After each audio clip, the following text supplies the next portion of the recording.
Bismillahirrahmanirrahim. Assalamualaikum warahmatullahi wabarakatuh. Alhamdulillah, wassalatu wassalamu ala rasulillah. Rabbi israh li sadri wa yassir li amri wahlul 'uqdatam min lisani yafqahu qawli. Teman-teman yang semoga dirahmati Allah Subhanahu wa taala, ibarat pepatah mengatakan, apalah daya nasi telah menjadi bubur. Yang mana dulu dielu-elukan, dibangga-banggakan, disanjung-sanjung, bahkan rela menjadi budaknya. Alhamdulillah sekarang saya telah sadar. Begitulah teman-teman ya, pernyataan dari seorang muhibin yang telah sadar bahwa memang klien dari Ba'alawi ini memang rungkat dan bukan keturunan Rasulullah SAW, yang mana mereka mengaku sebagai zuriat Nabi SAW. Dan seiring berjalannya waktu, dengan banyaknya para ustadz yang membongkar kepalsuan nasab klien Ba'alawi ini, sehingga banyak sekali teman-teman ya para muhibin yang sadar dan sudah meninggalkan tipu daya dari para habaib ini.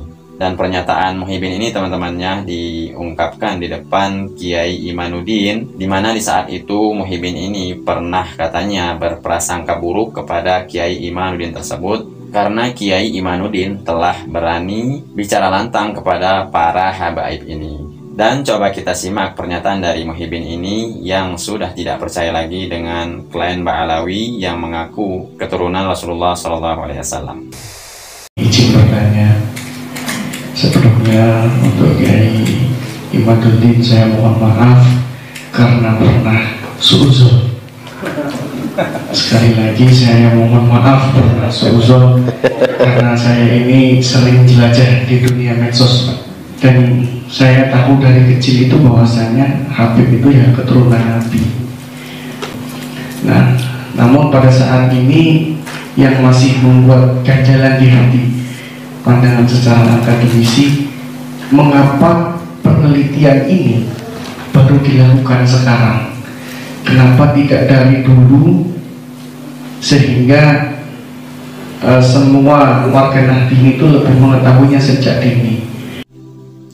Tentu saja teman-teman ya, pernyataan dari muhibin ini yang telah mengaku dan telah sadar akan kepalsuan dari para habaib itu ditanggapi langsung oleh Kiai Imanuddin. Dan memang dari perilaku mereka saja, mereka itu sudah tidak menjanjikan bahwa mereka pantas disebut sebagai keturunan Rasulullah SAW. Dan penjelasan dari Kiai Imanuddin ini cukup panjang dan cukup gamblang teman-teman ya. Dan coba mari kita simak penjelasan dari Kiai Imad yang menjelaskan kepada muhibin yang telah sadar akan kepalsuan tesis dari para habaib gadungan ini. Ini dia videonya. Kemudian dari Kang Erwan, mohon maaf pernah suudon, saya maafkan Kang Erwan.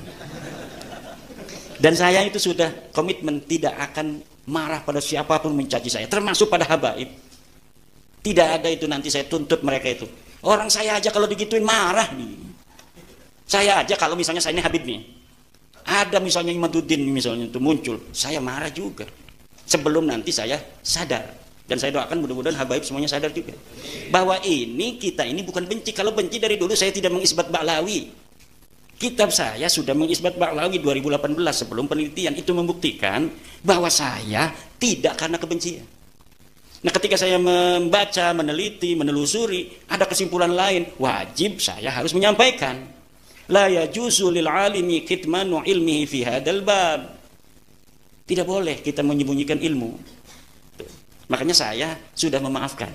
Termasuk pada yang ngancam-ngancam segala saya maafkan. Ini adalah konsekuensi. Kalau kita tidak memaafkan berarti kita dari hawa nafsu. Udah jelas sesuatu yang akan kita bawa ini akan banyak menolak, akan banyak yang mengumpat, akan banyak yang mencela. Kok kitanya tidak siap untuk dicela? Bahkan akan menuntut orang mencela. Dia mah tidak salah, mencela itu karena kamu membawa sesuatu yang berbeda. Walaupun kebenaran itu pasti akan membawa sesuatu hal yang tidak mengenakan bagi orang-orang terkait, baik bagi Ba'alawinya maupun bagi orang-orang yang mencintainya. Tetapi kalau tidak disampaikan, tidak diberitahu, kita salah, membiarkan orang dalam kesesatan. Banyak yang dirugikan juga saudara kita, banyak yang didawir. Tuh, kemudian mengapa baru sekarang? Iya, karena baru sekarang Aku dapatkan bukti-buktinya. Oh, tidak dari dulu. Nggak enak suaranya ya. Ya itu saya bingung kan, kenapa baru sekarang? Ya kayak sekarang tahunya gimana sih? Kenapa baru sekarang? Kenapa nggak dulu? Ya dulu mah tugasnya Yai Hasyim Asy'ari. Tapi tidak ada alasan Mbak Yai Hasyim Asy'ari meneliti nasab habaib. Kenapa? Habaibnya masih bagus-bagus. Ngapain orang ngaku cucu Nabi, orangnya soleh, orangnya alim, kita curiga? Nggak ada alasan. Lah kalau sekarang kita ada orang ngaku cucu Nabi, susah caci maki, tidak seperti Rasul. Ngaku cucu Nabi, suka ngerampas akuarium orang. Ngaku cucu Nabi, minta istri orang. Ngaku cucu Nabi flexing, nggak malu-malu. Ngaku cucu Nabi menampakkan kemewahan duniawi. Ngaku cucu Nabi joget-joget melulu. Hayya, hayya. Udah itu tidak sah jadi wali nikahnya, kata saya itu. Seluruh habaib tidak sah jadi wali nikah. Jadi saksi nikah. Kecuali ada kiai yang lain duduk 2 orang. Kalau cuma habaib 2 orang tidak sah itu nikah. Kenapa? Ya karena nggak ada muru'ah. Syaratnya seorang saksi itu harus muru'ah. Muru'ah itu diantaranya hilang kalau dia suka main catur. Main catur tiap hari dari jam 2 sampai habis maghrib. Wis adzan gue terus bae durung diren mah. Kecuali sudah makan itu rajanya mati baru, yuk salat dulu katanya. Walaupun tukang salat kalau suka main catur, tidak ada yang lain saksi nikah, cuma dia yang suka main catur itu berdua nggak sah itu. Kenapa? Syartul saksi itu salah satunya harus sohibul muru'ah. Yang kedua, tukang joget. Itu orang yang tidak punya muru'ah. Makanya jadi kita laka wali. Ning dewek ning Mbak Alawi ku laka wali. Aja udi-udi kualat. Kenapa? Wali tidak ada yang tidak punya muru'ah. Uang yang dianggap walinya aja dari mereka mah masih gelem joget-joget. Lah dari mana itu? Kita madhabnya madhab Syafi'i. Kata Fathul Mu'in, muru'ah itu diantaranya hilang satu, makan di pasar, di pinggir jalan tanpa menggunakan peci. Yang kedua, main catur terus menerus, suka main catur. Kalau main catur sekali-kali 10 tahun sekali, itu enggak.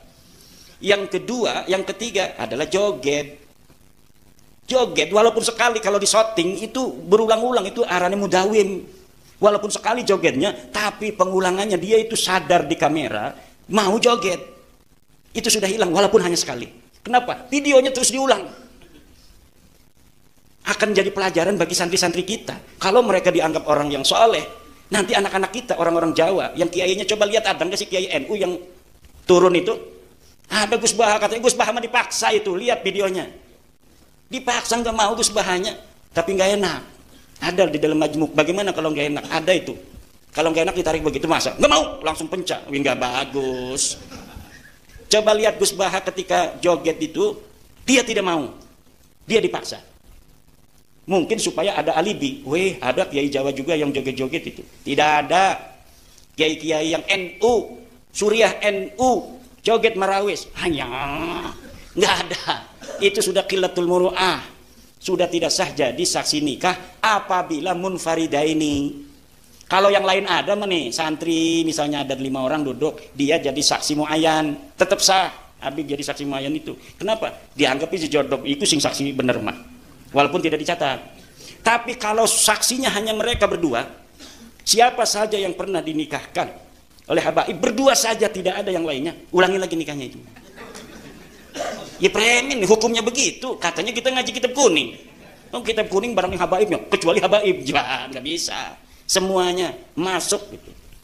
Apa alasannya habaib tidak masuk dalam joget-joget itu? Joget hilang muru'ah. Hilang muru'ah tidak sah jadi saksi. Siapa yang paling dianggap wali di Balawi? Semuanya pernah kita lihat joget. Makanya kita mau percaya nih orang joget jadi wali. Nggak percaya orang joget jadi wali itu nggak percaya. Laisa fihim waliyun mufradan munakkaran ya dulu alal qillah. Laisa fihim waliyun yaumin hada. Laisa. Cirinya apa? Ya cirinya itu joget itu. Siapa sih paling soleh? Pasti joget itu. Dari mereka. Wali-wali kita, wali-wali kita, kiai-kiai kita, nggak ada. Wis jadi ketua Suriah atau Suriah MWC, udah malu dia. Peci ning dindi, ning sawah, ning macul nggak peci. Sudah jaga muru'ah kiai-kiai kita itu. Jangan yang sudah jadi santri aja, jaga muru'ah. Mau izin sama saya pakai sarung, jaga muruah dia. Ligani mah di dalamnya pakai celana. Pas sampai terminal mah belum kuat dia, dibuka sarungnya. Itu namanya jaga muruah kepada guru. Gak mau kelihatan tidak seperti sahabat. Itu jaga muruah itu begitu. Kehormatan itu. Allah ma warru dhahiran wa batinan kita. Ya muruah itu kepada manusia. Menjaga kehormatan itu di hadapan manusia. Kalau kita tahu ini di kamera, jangan joget walaupun sekali, karena kamera itu bisa diulang-ulang. Gitu. Gimiknya kayak wali baik. Kalau nerangin serius nggak ada ketawa. Kalau lagi ngajar ngaji dia. Kalau karena lagi di YouTube seorang abuya, kayak wali-wali. Tapi ketika joget, merawis, wush, ngower-ngower bawah-bawah, masya Allah. Ternyata dia serius, itu gimik. Apa? Hanya gimik saja. Itu masuk di dalam iklan, masuk di dalam cara menarik pasar. Beda dengan kiai-kiai kita. Biasa-biasa aja. Coba lihat kiai itu biasa-biasa saja. Gus Bahar ngajar ngaji di hadapan siapa aja biasa, ketawa-ketawa, tidak gimmick, menjaga action, menjaga marketing. Enggak, karena apa? Ilmunya Kiai NU itu bukan marketing. Memang dia alim, memang dia soleh. Begitu di hadapan orang, begitu juga ketika tidak di hadapan orang. Tapi sekarang ini ada abuya-abuyaan, marketing ansih, gimmick saja dia bergaya begitu. Lagi ceramah, pakaian ulama. Ya, tapi ketika jalan-jalan nggak pakai peci. Lah orang maksupur roksi itu apa hukumnya jatuhnya? Aqrabu ilal fisqi. Makanya kiai banyak yang pakai pet. Kalau jalan-jalan pakai pet kan, pakai rukul lak. Kalau dia malu pakai peci. Kenapa? Menjaga kepala ini itu adalah merupakan bagian dari muru'ah. Menjaga adalah. Tapi ada orang-orang yang gimmick sekarang. Kalau lagi nggak dia di pengajian pakai nyelepis, pakai jas, pakai jaket kayak apa namanya itu preman dan sebagainya. Itu namanya dia gimmick. Agama hanya digunakan sebagai gimmick, marketing ansih. Sudah jam 12, ini kita lanjutkan. Dari Pak Abdul Hadi Arianto, sering minta oleh-oleh. Ada Habib sering minta oleh-oleh seperti akuarium. Akuarium masih murah. Di Lampung ini ada Habib mintanya Alphard. Bisa dikonfirmasi. Dan saya punya saksinya. Mintanya apa? Alphard. Makanya jangan jadi muhibin. Nah kalau kelas kita, ya kalau di Dawir paling ya rokok sebungkus, nggak ada apa-apa di kantong kita. Tapi kalau kelasnya kelas camat, ya mungkin motor. Kalau kelasnya kelas bupati, ya udah Alphard itu. Wali kota. Kelas gubernur, waduh beda lagi dawirnya. Kelas presiden, bisa yang lain, tambang bisa itu. Makanya kita nilai kerugian dan kemanfaatannya. Kita percaya kepada nasab orang yang bukan cucu Nabi. Hanya memalukan aja kan. Yang ada hanyalah kemedaratan. Mendarat buat kita, mendarat buat dia. Maka hari ini orang yang akan selamat dari kejelekan orang-orang yang mengaku turun Nabi hanya satu. Dialah orang yang tidak percaya bahwa dia adalah cucu Nabi. Selain itu, yang masih ragu-ragu, iya ora, bisa masih ditekan, masih bisa untuk diintimidasi.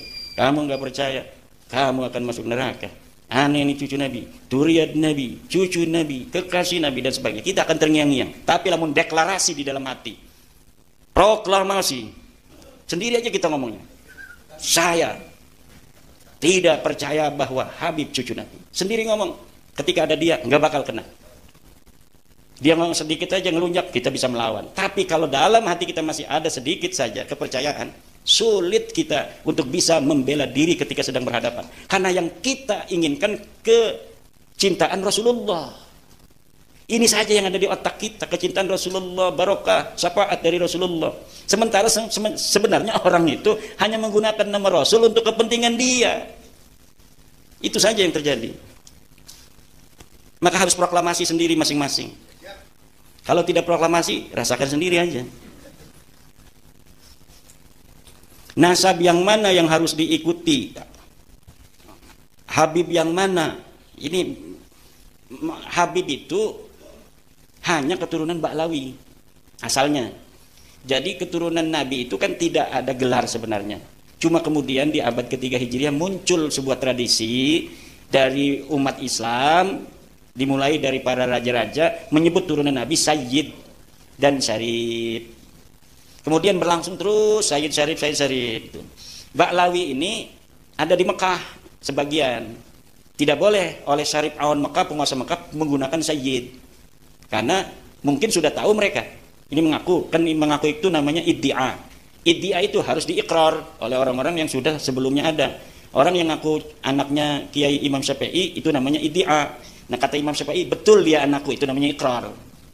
Nah di sana dia mengaku turun Nabi dengan gelar Sayyid. Tidak boleh oleh Syarif Awan. Kalau enggak pakai Sayyid apa ya? Habib. Pakailah Habib. Kemudian bikin narasi di Indonesia. Turunan Nabi itu ada yang bergelar Sayyid, ada yang bergelar Syarif, ada yang bergelar Habib. Kalau keturunan Nabi yang ulama itu Habib. Kalau keturunan Nabi sajat bukan ulama, Sayyid. Nah akhirnya inilah Habib ini seperti lebih besar daripada Sayyid. Dan ini dibangunnya narasinya puluhan tahun sampai sekarang terbentuk. Makanya kadang kiai-kiai saja masih salah ngomongnya kan. Kata kiai, itu Sunan Gunung Jati masih Habib. Maksudnya masih turunan Nabi. Bukan Habib itu artinya turunan Ubaidillah. Itu masih Habib, itu juga masuk Habib dia. Itu saking sudah suhro istifadohnya istilah itu, bahwa Habib itu turunan Nabi. Padahal Habib itu adalah sebuah produk sosial dari kaum Ba'alwi untuk menaikkan level dia sebagai pengaku keturunan Nabi yang paling hebat dari pengaku keturunan Nabi yang lainnya. Karena dia itu tidak boleh menggunakan Sayyid di Mekah, maka dia menggunakan Habib.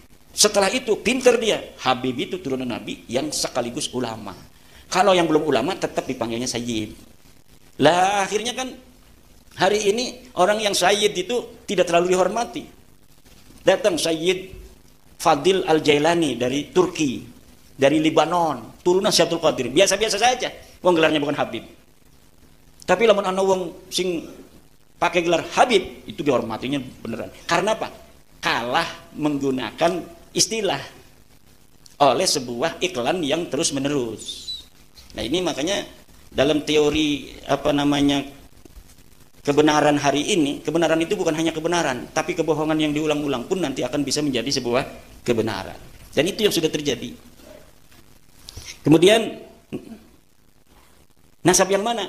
Ya nasab yang terbukti dia itu sahih sebagai turunan Nabi, dialah turunan Nabi. Nah kalau Ba'lawi ini sudah terbukti bukan turunan Nabi. Nah kalau ada orang mengaku dari turunan Ar-Rasi, sebelum kita meneliti maka yabqa ala halihi, dia masih sesuai pengakuannya. Untuk mengetahui benar tidaknya, teliti. Coba silsilahnya ngaku turun Nabi dari atas ke bawah atau dari bawah ke atas. Oh binanu. Kita lihat di dalam kitabnya. Kitab-kitab nasabnya harus punya. Kalau kita nggak mau, biarkan aja kita dalam pengakuannya itu, hormati saja dia sebagai mana pengakuannya itu. Jadi hari ini nih, selain kitab nasab, DNA juga bisa untuk menjadi validasi nasab, bukan untuk ngacak-ngacak nasab. Udah dites DNA aja dia J1, itu udah deket itu. Kalau udah tes DNA nya J1, tinggal mencari kode-kode Quraisy, mencari kode-kode Sayyidina Ali. Karena tidak setiap J1 juga turunan Nabi, tapi syarat pertamanya harus haplogrupnya J1.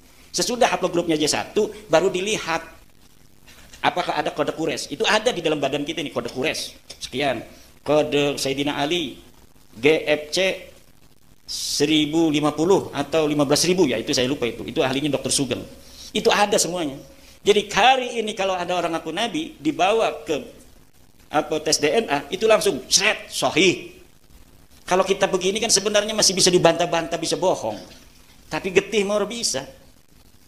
Paling dia menggunakan teori lain untuk bisa menyelamatkannya, yaitu dengan paham keagamaan. Tes DNA haram. Harus begitu. Kalau nggak begitu, mereka berarti udah menyerah dong. Selagi mereka masih ngomong tes DNA haram, itu masih ada perlawanan.